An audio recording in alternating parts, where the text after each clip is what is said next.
Okay, तो last lecture में हम लोगों ने क्या किया था, दो वेक्टर को जोड़ना सीखा था। तो वेक्टर ए और वेक्टर बी को जोड़ने के लिए, जोड़ने के बाद सी आता है, तो सी वेक्टर बताने के लिए आपको उसका मैग्नीट्यूड ही बताना पड़ेगा, डायरेक्शन बताना पड़ेगा। तो सी का मैग्नीट्यूड इस फॉर्मूले से आया था, ठीक है, और सी का डायरेक्शन इस फॉर्मूले से आया था। अब यहाँ पे अगर ये फॉर्मूला आप देखो तो यहाँ पे आपको पहला वेक्टर का लेंथ पता होना चाहिए, दूसरे वेक्टर का लेंथ पता होना चाहिए, ए और बी दोनों वेक्टर्स के लेंथ है ना। और थीटा क्या है, वेक्टर ए का डायरेक्शन और वेक्टर बी के डायरेक्शन के बीच का एंगल है ना। वेक्टर ए इस तरफ पॉइंट कर रहा है, ठीक है, वेक्टर बी इस तरफ पॉइंट कर रहा है, तो इस तरफ और इस तरफ के बीच का एंगल क्या है, थीटा है, ठीक है। ओके, तो थीटा को बोलते हैं angle between vector a and vector b. तो अगर वो सबका वैल्यू यहाँ पुट करेंगे तो मुझे सी का लेंथ मिल जाएगा, और सी का डायरेक्शन निकालने के लिए आप ये वाला एंगल बता दो अल्फा। बेस्ट ट्रिग्नोमेट्रिक रेशियो इसको बताने के लिए क्या था, tan अल्फा, क्योंकि बिना सी का tan अल्फा आ जाएगा, tan अल्फा में कहीं भी सी नहीं दिखेगा, ठीक है। तो tan अल्फा हो जाएगा ये वाला क्वांटिटी। तो अगर ये पता है आपको तो अल्फ़ा की वैल्यू पता चल जाएगी। अल्फ़ा की वैल्यू पता चल गई मतलब सी और ए के बीच का एंगल पता चल गया, और सी और ए के बीच का एंगल अगर पता है तो आपको सी का डायरेक्शन पता चल जाएगा, क्योंकि ए का डायरेक्शन आपको पता होगा, पहले से गिवन होगा ना। तो ए का डायरेक्शन पता है, और सी ए के साथ कितना एंगल बना रहा है वो पता चल गया, तो सी का डायरेक्शन पता चल जाएगा, ठीक है। तो सी का डायरेक्शन के लिए अल्फ़ा काम आएगा, यानी ये वाला फॉर्मूला काम आएगा, और सी का मैग्नीट्यूड के लिए ये वाला फॉर्मूला आएगा। अब चलो इसका एप्लीकेशन देखते हैं इस लेक्चर में, ठीक है।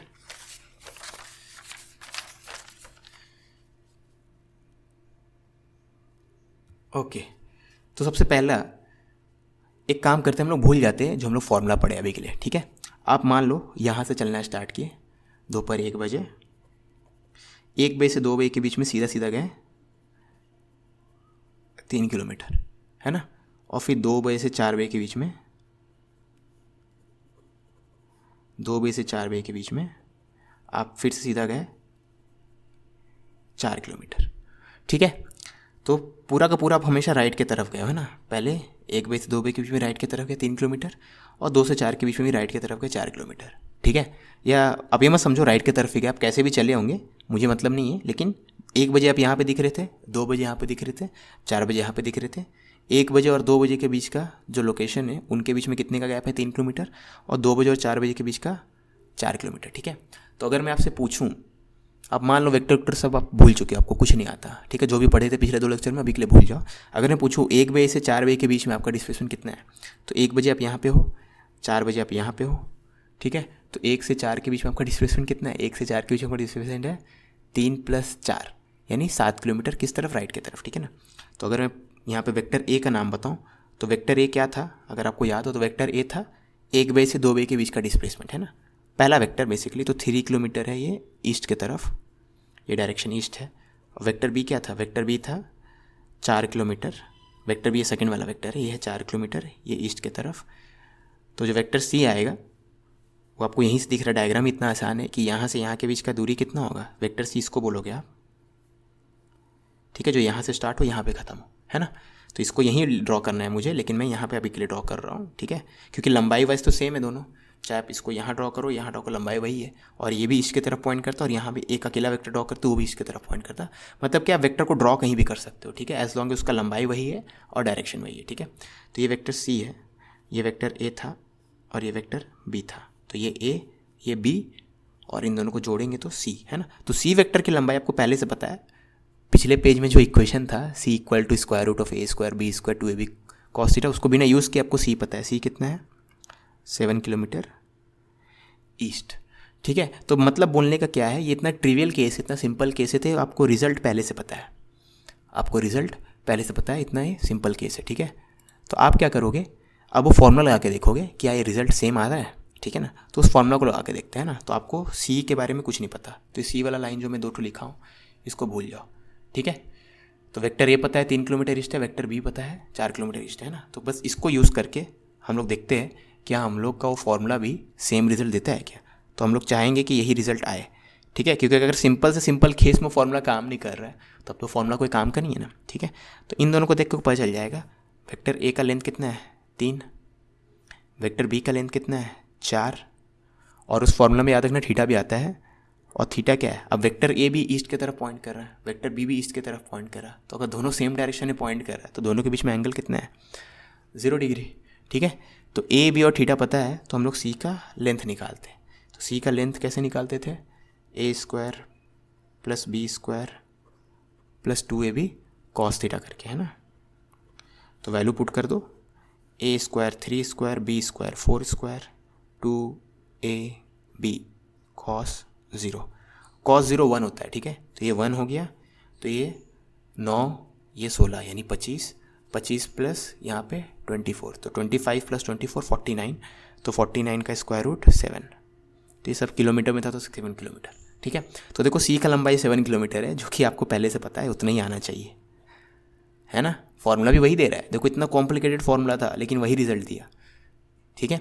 अब डायरेक्शन की बात करते हैं। सी का डायरेक्शन हम लोग क्या एक्सपेक्ट कर रहे हैं, ईस्ट, क्योंकि इतना सिंपल केस है कि विदाउट फॉर्मूला में पता है कि सी का डायरेक्शन भी ईस्ट होगा, है ना।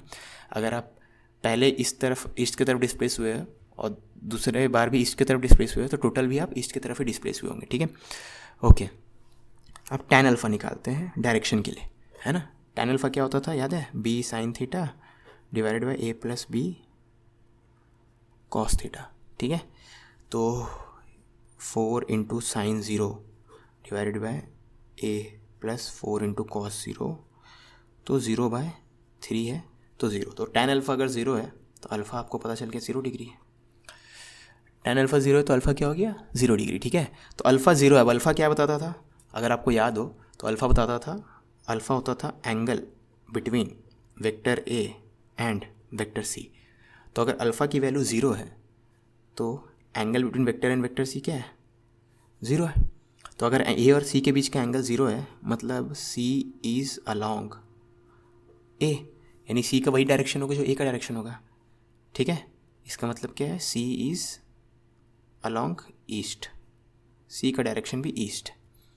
देखो ईस्ट भी यहाँ पे था, तो सी वेक्टर का मैग्नीट्यूड भी मैच किया अपने कॉम्प्लिकेटेड फॉर्मूला से और डायरेक्शन भी मैच किया अपने कॉम्प्लिकेटेड फॉर्मूला से। तो ये बस एक इलस्ट्रेशन था, ये दिखाने के लिए था कि भैया ये फॉर्मूला जो है काम कर रहे हैं, और इस फॉर्मूला का एप्लीकेशन भी हम लोग देख लें, फॉर्मूला में कैसे कैसे वैल्यू पुट करना है, ठीक है। तो थोड़ा आपको भरोसा आ गया होगा इस फॉर्मूला में। अब और एक केस देखते हैं, क्या पता यहाँ गलती से मैच कर गया हो, कोइंसिडेंस हो, इत्तेफाक हो कि अपना फॉर्मूला काम कर गया, क्या पता दूसरे केस में काम ना करे। तो एक और केस देख लेते ताकि हमारा भरोसा इस फॉर्मूले पे बढ़ जाए और हमें इस फॉर्मूले को लगाने का मतलब तरीका भी और अच्छे से पता चल जाए, ठीक है। हो सकता है यहाँ पे कोई डाउट हो तो, ठीक है।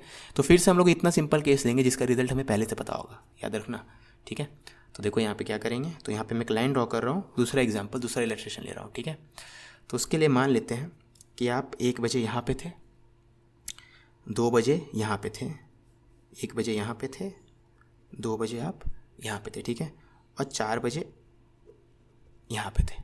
फिर से वही क्वेश्चन है, अगर मैं पूछूँ 1 बे से 2 बे के बीच में डिस्प्लेसमेंट कितना है, तो इतना है, मान लेते हैं इसका लंबाई है 3 किलोमीटर, ठीक है। 2 से 4 के बीच में आपका डिस्प्लेसमेंट कितना है, तो 2 बजे यहाँ पे, 4 बजे यहाँ पे, तो डिस्प्लेसमेंट आपका हो जाएगा इतना, ठीक है। इसका लंबाई है मान लो 4 किलोमीटर, है ना। तो अगर मैं पूछूँ 1 बे से 4 बे के बीच में आपका डिस्प्लेसमेंट कितना है, तो आप बोलोगे इतना, ठीक है। तो इसको हम लोग वेक्टर ए बोल रहे हैं, इसको वेक्टर बी बोल रहे हैं, है ना, और इसको वेक्टर सी बोल रहे हैं, ठीक है। यहाँ तक सही है ना। तो ये 3 किलोमीटर, ये 4 किलोमीटर। अब आपको इस ट्रायंगल देख के पता ही चल रहा है, अगर आपको वेक्टर सी का मैग्नीट्यूड और डायरेक्शन लिखना है तो आप पता कर सकते हो आराम से। कैसे, मैग्नीट्यूड मतलब इस वेक्टर सी का जो लंबाई है ये तो आराम से निकाल सकते हो, ये 3 है, खाली ट्रायंगल के बारे में सोचो, एरो को भूल जाओ, है ना। ये 3 है, ये 4 है, ये 90 डिग्री है, तो पाइथागोरस से इसका लेंथ क्या हो जाएगा, square root of 3 square plus 4 square, है ना, यानी 5 हो जाएगा। तो सी का लेंथ तो आपको पता चल गया 5 किलोमीटर होगा, ठीक है। तो सी का लेंथ आपको पता है इतना है, सी का डायरेक्शन भी यहाँ पे लिखना पड़ेगा तभी ये इक्वेशन सेंस बनाएगा, क्योंकि इक्वल टू के इस तरफ अगर वेक्टर है तो इक्वल टू के उस तरफ भी वेक्टर होना चाहिए, ठीक है। अब डायरेक्शन सी का कैसे निकालोगे, उसके लिए आप अगर ये एंगल पता कर लो तो निकल जाएगा, है ना। अभी एंगल को नाम अगर आप अल्फ़ा दे रहे हो तो आपको पता है यहाँ से tan अल्फ़ा सिंपली 4/3, मतलब एक कॉम्प्लिकेटेड फॉर्मूला अभी तक यूज़ नहीं किए, ना ही इसको यूज़ किया, है ना। तो आपको पता है एंगल वाला पार्ट के लिए एट अल्फ़ा विथ ए का डायरेक्शन, और अल्फ़ा का वैल्यू क्या है, अल्फ़ा का वैल्यू ऐसा है सच tan अल्फ़ा क्या हो जाएगा 4/3, ठीक है। अब आप ये मत बोलना कि सर पिछले केस में तो एग्जैक्ट एंगल पता चल गया था, यहाँ पे एग्जैक्ट एंगल पता नहीं चल रहा है।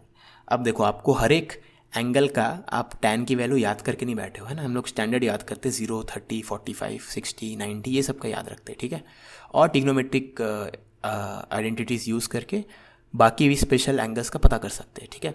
लेकिन हर एक का हम लोग याद तो नहीं कर सकते। तो बेसिकली ये बोलने से तो अगर आपके पास कैलकुलेटर होगा तो कैलकुलेटर में आप डालोगे तो मिल जाएगा, ठीक है ना। मतलब बोलने का मतलब ये है, अगर वो tan अल्फ़ा पता है तो अल्फ़ा की वैल्यू पता आपको भले ना हो क्योंकि वो याद रखने वाली चीज़ है, लेकिन कैलकुलेटर को पता है। तो आप ये मत सोचना कि tan अल्फ़ा पता है तो दो अलग अलग अल्फ़ा पे ऐसा एंगल आ सकता है, नहीं। यूनिकनेस अल्फ़ा का यहीं से आ गया है ना। एक ही एंगल होता है जिसका tan अल्फ़ा 4/3 होता है 0 से 90 के बीच में। तो आप टेंशन मत लो, इतना बता दोगे तो आपके टीचर को या एग्जामिनर को पता चल जाएगा, ओके आपको यानी एंगल मतलब डायरेक्शन पता है, ठीक है। तो सी वेक्टर विदाउट ये वाला कॉम्प्लिकेटेड फॉर्मूला भी यूज़ नहीं किया, ये वाला भी यूज़ नहीं किया, हमें पता चल गया सी वेक्टर क्या है, 5 kilometre at an angle alpha with respect to A. तो ए का डायरेक्शन पता है तो उससे अल्फ़ा एंगल पे सी का डायरेक्शन हो जाएगा और लंबाई इतना है ना। अब विथ फार्मूला यूज़ कर सकते हैं, ठीक है। तो विथ फार्मूला देखो क्या करेंगे, तो विथ फार्मूला यूज़ करने के लिए आपको ए का लेंथ चाहिए, बी का लेंथ चाहिए और थीटा चाहिए, है ना। यहाँ पे भी एंगल वाले फार्मूला में भी ए का लेंथ चाहिए, बी का लेंथ चाहिए और थीटा चाहिए, ठीक है। तो आप पहले ए का लेंथ लिखो, तो पहला वेक्टर का लंबाई कितना है, 3 है। बी का लेंथ लिखो, दूसरे वेक्टर का लंबाई कितना है, 4 है, ठीक है। और उनके बीच का एंगल लिखो, ए और बी के बीच का एंगल। अब देखो ए इस तरफ पॉइंट कर रहा है, बी इस तरफ पॉइंट कर रहा है, तो उनके बीच का एंगल कितने, 90 है ना। ए से बी की तरफ घूमने के लिए 90 डिग्री आपको घूमना पड़ेगा, ठीक है। तो ए और बी के बीच का एंगल कितने, 90। तो इन तीनों को यूज़ करके अगर आप सी का लंबाई जानो तो a² + b² + 2ab cos theta, A B 3 और 4, 3² + 4² + 2ab, खाली वैल्यू पुट कर दो cos 90।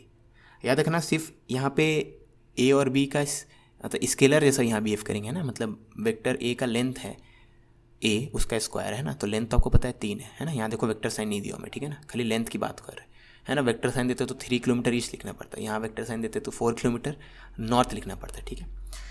ओके, तो cos 90 तो 0 होता है, तो cos 90 क्योंकि 0 होता है तो ये वाला टर्म 0 हो जाएगा। 3² और 4² का रिजल्ट क्या आएगा, 5, ठीक है, स्क्वायर रूट लेने के बाद, है ना। तो सी का लंबाई देखो मैच कर गया। तो विदाउट ए कॉम्प्लिकेटेड फार्मूला, इतना सिंपल केस आपको पहले से पता था, फॉर्मूला लगा के भी उतना ही आया, ठीक है। अब अल्फ़ा को भी देख लेते हैं। अब tan अल्फ़ा निकालने के लिए, tan अल्फ़ा क्या होता है, b sin theta divided by a + b cos theta. तो b है 4, तो b sin theta divided by a + b cos theta, a + b cos theta. तो फिर से cos 90 को पता है 0, sin 90 1 है, तो ये हो जाएगा 4/3। तो tan अल्फ़ा ही वही आ रहा है ना। बेसिकली एंगल अगर tan अल्फ़ा मैच कर रहा है मतलब एंगल मैच कर रहा है। तो विदाउट यूजिंग फार्मूला भी आपको पता था रिजल्ट, और फार्मूला यूज़ करने के बाद भी ये, इसका मतलब ये नहीं कि फार्मूला काम का नहीं है, हम लोग तो जस्ट फार्मूला को अप्लाई करना सीख रहे, ठीक है। सिंपल केसेस में अप्लाई करना सीख रहे, कॉम्प्लिकेटेड केसेस में भी काम करेगा, ठीक है। दूसरी बात, ऑल्दो ये पूरी चीज़ मैंने वेक्टर एडिशन आपको समझाया है यूजिंग एग्जाम्पल ऑफ ए, जो मैं पिछले लेक्चर से आपको स्टार्ट किया था, पूरा मैं वेक्टर समझाया हूँ आपको। यहाँ पे मैं उल्टा सीधा लिखता हूँ, तो वेक्टर में जो पूरा समझाया था आपको इसे समझाया था, क्या बोलते हैं, डिस्प्लेसमेंट वेक्टर को यूज़ करके मैंने वेक्टर एडिशन समझाया, लेकिन ये सब वेक्टर के लिए ट्रू है, ठीक है। तो बस उस पॉइंट को मैं अभी यहाँ पे दिखाना चाहूँगा, सब वेक्टर के लिए ट्रू है ना। तो सब वेक्टर के लिए ट्रू है। तो फॉर एग्जांपल यहाँ पे एक आप ब्लॉक ले लो, ठीक है। अब इस ब्लॉक को आप इस तरफ ढकेल रहे हो 3 न्यूटन से, और आपका दोस्त भी इस तरफ ढकेल रहा है 4 न्यूटन से। तो ये 2 अलग अलग फोर्सेस है ना। तो इसका रिजल्ट क्या आएगा, तो this will be equivalent to, अगर इस ब्लॉक को इस तरफ ढकेला जा रहा हो, आपको पता है 3 और 4 का सम हो जाएगा 7 न्यूटन, ठीक है। तो ये वाला केस आइडेंटिकल है इसके जैसा, 3 किलोमीटर और 4 किलोमीटर का दोनों सेम डायरेक्शन में है, तो क्या रिजल्ट आएगा, ठीक है। वैसा ये 3 न्यूटन अगर और 4 न्यूटन अगर सेम डायरेक्शन में, तो क्या रिजल्ट आएगा, है ना। तो आप देख सकते हो वहाँ काम किया तो यहाँ भी काम करेगा, ठीक है ना। पहले वेक्टर का लेंथ 3 मैग्नीट्यूड 3 न्यूटन, दूसरे का 4 न्यूटन। तो आप इस फॉर्मूला में पुट करोगे तो 3² + 4² + 2 × 3 × 4, और दोनों सेम डायरेक्शन में, तो cos 0, तो फिर से 7 न्यूटन आ ही जाएगा, ठीक है। वैसे करके एंगल वाला पार्ट भी मैच कर जाएगा ना। तो जस्ट एग्जांपल था बताने के लिए कि ये जो हम लोग बातचीत किए, ये सिर्फ डिस्प्लेसमेंट, 2 डिस्प्लेसमेंट को ऐड करने के लिए नहीं, 2 फोर्स को ऐड करने के लिए, 2 इलेक्ट्रिक फील्ड को ऐड करने के लिए, किसी भी 2 वेक्टर को ऐड करने के लिए आप ये फॉर्मूलाज यूज़ कर सकते हो, ठीक है। अब नेक्स्ट सेक्शन में हम लोग यूनिट वेक्टर के बारे में पढ़ेंगे, ठीक है। आप कुछ भूल रहे हो। ईमानदारी से बताना, करना है नहीं करना, करना है तो करो ना भाई, क्यों नहीं कर रहे।